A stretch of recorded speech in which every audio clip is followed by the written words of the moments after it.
Radhe Radhe everyone. आज की video में मैं आपको सकट चौथ व्रत की कहानी सुनाऊंगी। तो देखिए, सकट चौथ व्रत में कहानी सुनना बहुत ज़रूरी होता है।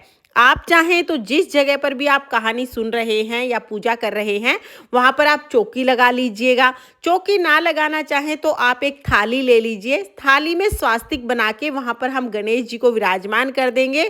गणेश जी को तिलक करेंगे। जो जो कथा सुन रहे हैं सभी को हम तिलक कर देंगे। फिर हमें अपने सीधे हाथ में थोड़े तिल लेने हैं। तिल लेकर सकट चौथ व्रत की कहानी सुनी जाती है। तो यहाँ पर मैंने हाथों में तिल ले लिए हैं। अब मैं आपको सकट चौथ व्रत की कहानी सुनाती हूँ। बहुत समय पहले की बात है। एक बार एक गांव में एक बुढ़िया रहती थी। बुढ़िया का एक बेटा था। बुढ़िया बहुत ज़्यादा गरीब थी। बुढ़िया का बेटा गांव वालों के पशु जंगल में चरा के लाता था और पशुओं को चराने के बदले जो भी पैसे मिलते उसी से माँ बेटे दोनों का गुजारा होता था। इस तरह से दिन बीत रहे थे।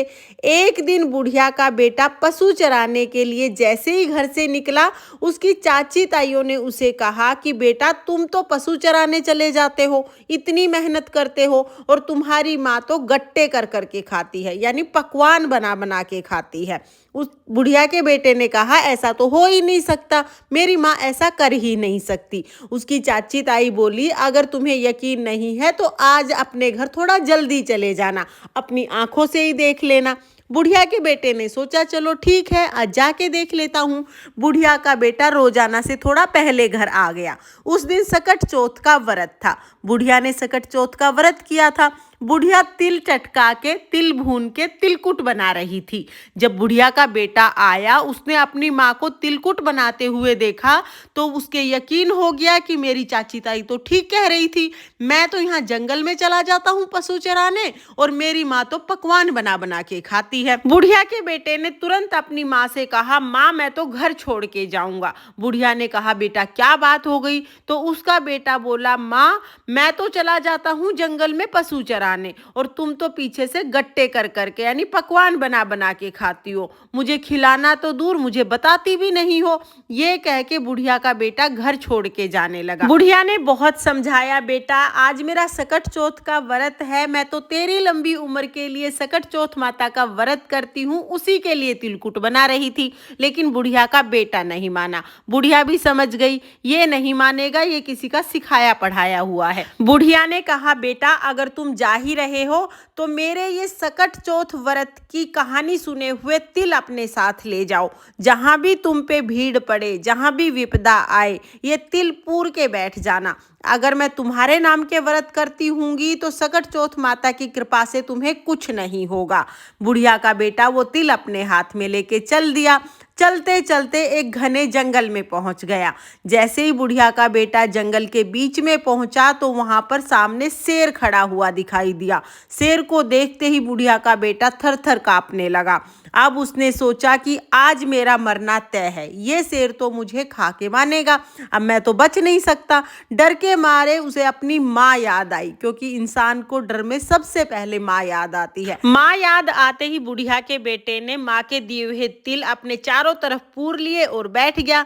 हे सकट चौथ माता, अगर मेरी माँ मेरे नाम के व्रत करती होगी तो ये शेर गाय बन जाएगा और नहीं तो मेरा मरना आज तय है। अब बुढ़िया तो अपने बेटे के नाम के ही व्रत करती थी। सकट चौथ माता की कृपा से शेर गाय बन गया और पूंछ हिलाते हुए वहां से चला गया। बुढ़िया के बेटे ने कहा, भाई आज तो बहुत बचे। वहां से आगे चला तो जाके देखा कि एक बहुत बड़ी नदी फूफान करती हुई आ रही है। अब नदी को पार करना जरूरी है, क्योंकि अगर नदी को पार नहीं किया तो जंगली जानवर रात को खा जाएंगे और अगर नदी को पार करने चला तो फिर भाई नदी में डूब के मर जाएगा, क्योंकि नदी बहुत भयंकर है। अब फिर से फंस गया। फिर उसे अपनी माँ की याद आई। बुढ़िया का बेटा तो दोबारा अपने तिल पूर के बैठ गया और बोला, हे सकट चौथ माता, अगर मेरी माँ मेरे नाम का व्रत करती होगी तो ये नदी 2 हिस्सों में फट जाएगी और बीच में रास्ता बन जाएगा, नहीं तो मेरा आज डूब के मरना तय है। अब सकट चौथ माता की कृपा से नदी 2 हिस्सों में बट गई और बीच में रास्ता बन गया। रास्ता पार करके दूसरी नगरी में पहुंच गया। दूसरी नगरी में जाके देखा तो एक औरत रोते रोते पूड़े बना रही थी। वो उसके पास जाके बोला, हे माई, ये क्या बात, पूड़े बना रही हो मतलब बहुत खुश हो, और रो रही हो मतलब बहुत दुखी हो, ये सुख दुख दोनों एक साथ कैसे आए? तब वो औरत बोली कि बेटा, हमारी नगरी में 6 महीने में आव पकता है और हर बार एक आदमी को बिठाया जाता है, बारी बारी सबके घरों का नंबर आता है। आज मेरे घर का नंबर है और मेरे एक ही बेटा है। आज मेरा बेटा आव में तप जाएगा और फिर मैं उसे कभी नहीं देख पाऊंगी। मेरा बेटा खत्म हो जाएगा, इसलिए मैं बहुत दुखी हूँ और आखिरी बार अपने बेटे को कुछ बना के खिलाना है तो पकवान बना रही हूँ, पूड़े बना रही हूँ। बुढ़िया का बेटा बोला, माई, अगर तुम मुझे पेट भर के ये पूड़े खिला दो तो मैं तुम्हारे बेटे के बदले जाके आव में बैठ जाऊंगा। रोते रोते औरत बोली, बेटा, पूड़े तो चाहे तू सारे खा ले, पर यूं कौन किसकी आई में जाता है? बुढ़िया का बेटा बोला, माई, मैं चला जाऊंगा। भरपेट पूड़े खा लिए, अब नींद आने लगी। सोते टाइम बुढ़िया का बेटा बोला, माई, जब राजा के सैनिक बुलाने आए तो मुझे जगा दियो। बोली, ठीक है बेटा। अब बुढ़िया का बेटा तो सो गया। जैसे ही सैनिक जगाने आए तो वो औरत कभी कुंडी खटखटाए, कभी दरवाजा खटखटाए, बिराने पूत को कैसे जगाए। अब आवाज सुन के बुढ़िया का बेटा जग गया। बोला, माई आ गए? बोली, हाँ बेटा आ गए। बुढ़िया का बेटा उठ के सैनिकों के पीछे पीछे चल दिया और जाके आव में बैठ गया। आव में बैठा, जैसे ही तपत लगी, झट से माँ की याद आई। माँ के दिए हुए तिल अपने चारों तरफ पूर के बैठ गया। बोला, हे सकट चौथ माता, अगर मेरी माँ मेरे नाम के व्रत करती होगी तो आज मैं अग्नि में नहीं जलूंगा, नहीं तो मेरा जलना तो तय है। अब भाई, बुढ़िया तो अपने बेटे के नाम के ही व्रत करती थी। सकट चौथ माता की कृपा से बुढ़िया का बेटा बिल्कुल भी नहीं जला। 1 दिन हो गया, 2 दिन हो गया, तीसरे दिन गली में बच्चे बैट बॉल खेल रहे थे। एक बच्चे की बॉल जाके आव से टकराई तो टन से आवाज आई। ये आवाज सुन के गली में सब लोग इकट्ठे हो गए। पूरी नगरी इकट्ठी हो गई कि 6 महीने में आव पकता था, आज तीसरे दिन कैसे पक गया। राजा को बुलाया। राजा ने कहा कि मटके नीचे उतारो। सैनिक जब मटके नीचे उतारने लगे तो अंदर से बुढ़िया का बेटा बोला, भाई धीरे धीरे, भाई धीरे धीरे। अब आव में से आदमी की आवाज सुन के सैनिक तो दूर भागने लगे। राजा ने तुरंत तलवार निकाली और कहा कि बाहर निकल और सच सच बता, तू कौन है? भूत है, पिशाच है, कौन है? तब बुढ़िया का बेटा बाहर निकला और बोला, ना भूत हूँ ना पिशाच हूँ, मैं तो एक बुढ़िया का बेटा हूँ। मेरी चाची ताइयों ने मुझे सिखा दिया तो मैं घर से निकल आया। मेरी माँ ने ये तिल के दाने दिए थे और यूं कही थी, जहाँ भी भीड़ पड़े वहाँ ये तिल के दाने पूर के बैठ जाना। अगर मैं तेरे नाम के व्रत करती हूँगी तो सकट चौथ माता की कृपा से तेरे को कुछ नहीं होगा। मैं तो अपनी माँ के दिए हुए तिल के दाने पूर के बैठा था, इसलिए मैं तो जिंदा बच गया। बुढ़िया के बेटे की ये बात सुन के रानी ने राजा से कहा कि मैं तो अपनी बेटी की शादी इसी से करूंगी, इसको तो अग्नि भी नहीं जला सकती, ऐसा दामाद हमें कहाँ मिलेगा। राजा के भी बात समझ आ गई। राजा ने अपनी बेटी की शादी बुढ़िया के बेटे से कर दी। दोनों महल में रहने लगे। एक दिन राजा की बेटी महल की छत पे टहल रही थी, तभी बुढ़िया का बेटा भी वहां आ गया और बोला कि देखो, हमारे देश की तरफ तो काली बदली छाई है, लगता है बहुत तेज बारिश होगी। राजा की बेटी बोली, आपके भी देश है? तब वो बोला, मेरे देश भी है, घर भी है, माँ भी है, सब कुछ है। तो राजा की बेटी बोली, फिर हम यहाँ क्यों पड़े हैं, चलो अपने घर चलेंगे। बुढ़िया का बेटा बोला, अपने पिताजी से कह दो विदा कर दें। अब राजा की बेटी भागी भागी अपने पिताजी के पास गई और जाके बोली, पिताजी पिताजी, आपके दामाद अपने घर जाना चाहते हैं। राजा बोला, बेटा ये तो बहुत अच्छी बात है, दूर जमाई लाख जमाई, घर जमाई खाक जमाई, तुम अपने घर जाओ, फलो फूलो, हम तो यही चाहते हैं। राजा ने खूब सारा धन दौलत दे के अपनी बेटी और दामाद को विदा कर दिया। बुढ़िया का बेटा जब गांव के पास आया तो एक दूत को भेज दिया कि मेरी माँ को बता दे तेरा बेटा आया है। जब वो उनके घर गया तो देखा कि बुढ़िया तो रो रो के अंधी हो गई है। जाके उस सैनिक ने बुढ़िया से कहा कि माँ जी, आपका बेटा बहू आए हैं। बुढ़िया बोली, बेटा बोली ठोली तो मेरी दोरानी जिठानी बहुत मारे, तू भी क्यों बोली मारे? कहाँ मेरा बेटा? बेटा आओगा, पता ना किस जंगल में है, कहाँ किस हाल में पड़ा है, मेरा बेटा कहाँ से आओगा। वो बोला, ना बूढ़ी माई, आपका ही बेटा आया है। बुढ़िया ने लोहे की आंगी पहन ली और बोली, अगर ये मेरा बेटा होगा तो दूध की धार सीधा इसके मुंह पे लगेगी। अब सकट चौथ माता की कृपा से दूध की धार सीधा बुढ़िया के बेटे के मुंह पे गिरी, सारी मूछ भीग गई। सकट चौथ माता की कृपा से जैसे ही बुढ़िया ने अपने बेटे की आवाज सुनी, बुढ़िया को तो दिखाई देने लग गया। अब बेटा अपनी माँ से माफी मांगने लगा। माँ कहाँ अपने बेटे से ज्यादा दिन नाराज रहती। बुढ़िया ने तो झट से अपने बेटे बहू को गले लगा लिया। हे सकट चौथ माता, जैसे बुढ़िया के साथ पहले करी वैसे किसी के साथ मत करियो, जैसे बाद में हुई वैसे सबके साथ करियो। इस कहानी को कहते सुनते हुकारा भरते सब पे अपनी कृपा दृष्टि बनाए रखियो और सबकी संतान को लंबी उम्र दियो। ये थी सकट चौथ की कहानी। इसके बाद हम एक विनायक जी की यानी गणेश जी की कहानी भी जरूर सुनेंगे। तो चलिए अब मैं आपको विनायक जी की कहानी सुना देती हूँ। एक बार एक गांव में दो देवरानी जिठानी रहती थी। देवरानी बहुत अमीर थी और जेठानी बहुत गरीब थी। जेठानी देवरानी के घर काम करने जाती थी और जो भी बचा कुचा बचता, जो रोटी सब्जी जो बचती बची हुई, वो अपने घर लाके बच्चों को खिला देती थी। इसी तरह जेठानी का काम चल जाता। आया सकट चौथ का व्रत। उस दिन जेठानी ने सकट चौथ का व्रत कर लिया तो जेठानी देवरानी के घर काम करने नहीं गई। अब वो काम करने नहीं गई तो जो बचा कुचा आता था उस दिन वो भी नहीं आया।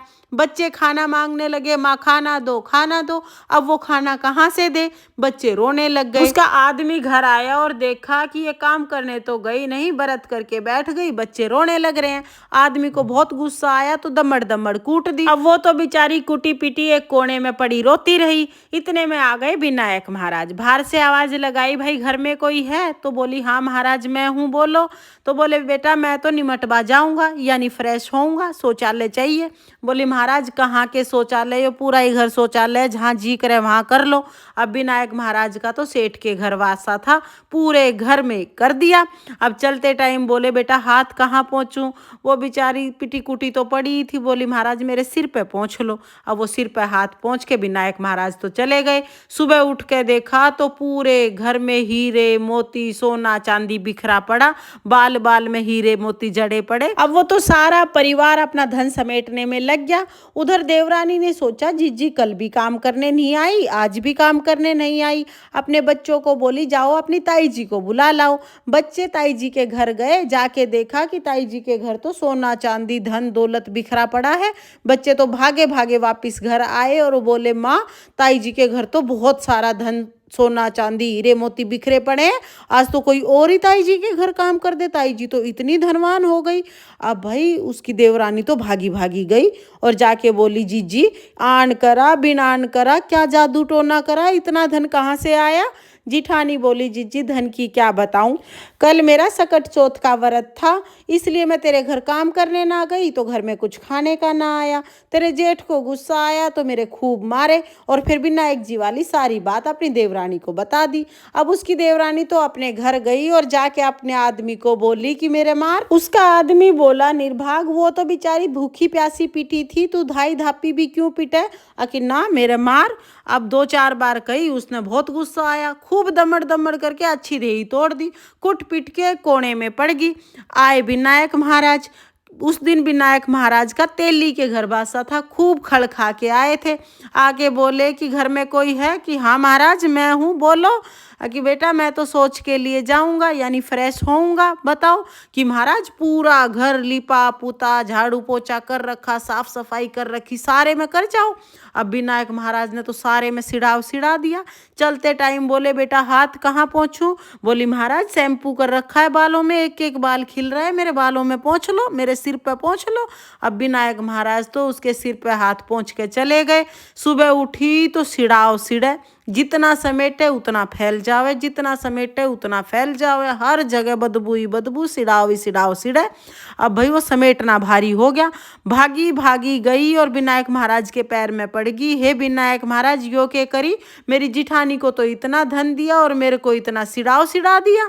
विनायक महाराज बोले, तेरी जिठानी ने तो सत का व्रत किया था और वो तो सच्ची थी, तू तो धन की लोभी थी, तने तो धन के लोभ में सारे प्रपंच करे थे। देवरानी ने तो विनायक महाराज के पैर पैर पकड़ लिए, हे विनायक महाराज अब की बार तो ये गलती हो गई, आगे से नहीं होगी, आपने ही फैलाया है, आप ही सिमटाओगे, कैसे भी करो और इसको सिमटाओ। विनायक महाराज को उस पे दया आ गई, विनायक महाराज ने जितना सिराव सिराया था सारा सिमटा लिया। हे विनायक महाराज जैसे देवरानी के साथ करी वैसे किसी के साथ मत करियो, और जैसे जेठानी के साथ करी वैसे सबके साथ करियो। इस कहानी को कहते सुनते हुकारा भरते सब पे अपनी कृपा दृष्टि बनाए रखियो और सबके घर को अन्न धन से भर दियो। ये थी विनायक महाराज की कथा। इस तरह से सकट चौथ व्रत की कथा पूर्ण होती है। कथा सुनने के बाद जो हमने हाथ में तिल के दाने लिए हैं वो थोड़े से तिल हम गणेश जी महाराज को समर्पित कर देंगे और उसके बाद थोड़े से तिल हम जल के लोटे में डाल देंगे। बाद में जो भी तिल बच जाएंगे उनके हमें 2 हिस्से कर लेने हैं, एक चंद्रमा के लिए एक सूरज के लिए। तो अभी हमने दिन में कहानी सुनी है तो थोड़े से तिल लेके हम सूर्य देवता को अर्घ दे देंगे और ये आधे तिल हम अपने पल्लू में बांध लेंगे, इससे हम रात को चंद्रमा को अर्घ देंगे। तो कहानी सुने हुए ये तिल है ना, इसी से चंद्रमा को अर्घ देना है, इनको आप संभाल के रखिएगा। आपको सकट चौथ व्रत की ये कहानी कैसी लगी कमेंट करके जरूर बताना, और अगर आपको ये वीडियो पसंद आई हो, वीडियो आपके लिए थोड़ी बहुत भी यूजफुल हो तो प्लीज वीडियो को लाइक कर देना। हम महिलाएं घर में तीज त्योहार कैसे करते हैं ये देखने के लिए मेरे चैनल को सब्सक्राइब कर लेना। सकट चौथ माता की कृपा आपकी संतान पर सर्वदा बनी रहे। जय सकट चौथ माता। राधे राधे।